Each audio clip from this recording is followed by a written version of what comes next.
Hello guys, ayan naman guys, nakabili na tayo ng pyesa guys. Capacitor, ipapalit natin sa dating capacitor nito.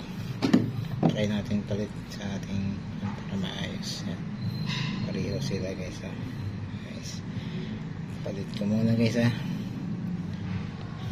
Teka, ay palit ko muna at i-testing ko guys.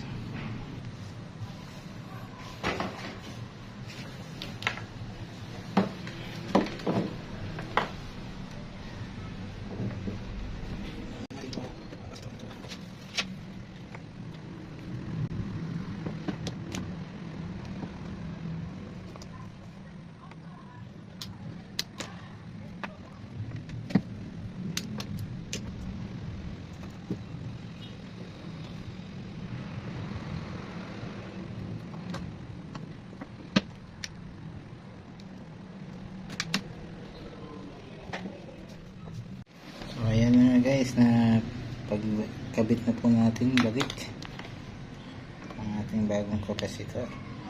Ayan guys ito yung luma, ang dumi naman, yung bago.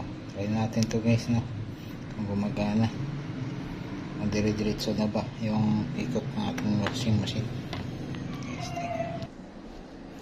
Alright, ayun na guys, i-try na natin. Tapos na natin palitan ng ating piyasang na order. Try natin kung iikot pa guys, let's try.